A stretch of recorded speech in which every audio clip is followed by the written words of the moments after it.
This is Mabel, and welcome to Thrive at the Top, the podcast for leaders navigating high-pressure environments where performance is critical and mental well-being cannot be optional. Today, we're doing a deep dive into an event that changed aviation forever and holds critical lessons for every industry where fatigue, silence, and leadership failure can cost lives. We are unpacking the fatal crash of Colgan Air Flight 3407 and what it exposed, not just about aviation, but about human systems under pressure. When accidents occur, they expose a weakness in how things are operated, or something is operated. In aviation, that might be in maintenance, pilot training, or weather systems. But in this case, it exposed a systematic failure in how we treat fatigue, culture, and psychological safety.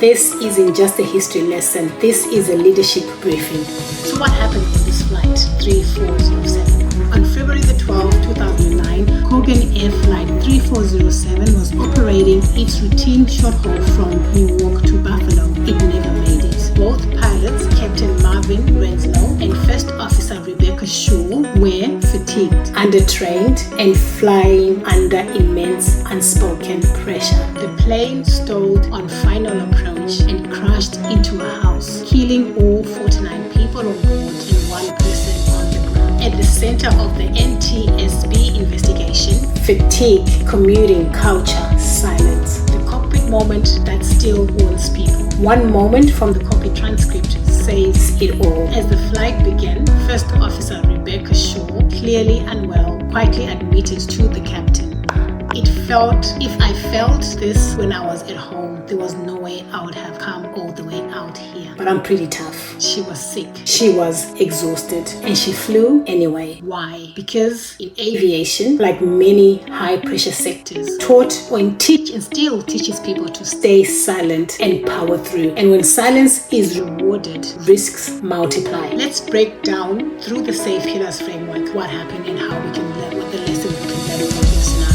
As for self-awareness, there were signs: physical fatigue, mental sluggishness, and emotional strain, but no space to process or act on them. Shaw knew she was unfit, but culture said, toughen up. A for accountability. There was no adequate fatigue policies, no leadership response systems to stop her from flying. Colgan Air failed to create a culture where responsibility trumped routine. She flew anyway. F for foundations. There was no structured system to monitor commuting, sleep, or readiness. Pilots were commuting long distance, often sleeping in break rooms or flying sleep deprived, and it was allowed. No wellness check, no enforced recovery windows, no accountability infrastructure. And lastly, empowerment. Neither pilot felt safe to stop the flight or challenge the status quo. This was normalized, and that is not empowerment. That is survival mode leadership. The crash triggered massive regulatory reforms. FAR 117 introduced formal flight time and duty limitations and mandatory rest periods. The ATP rule increased minimum flight hours from 250 to 1,500 for commercial pilots. Tighter oversight for training. CRM, that is crew resource management and fatigue protocols. Mandatory fatigue risk management systems for all regional carriers, which is what we want. We get lessons and then we improve. But here's the catch.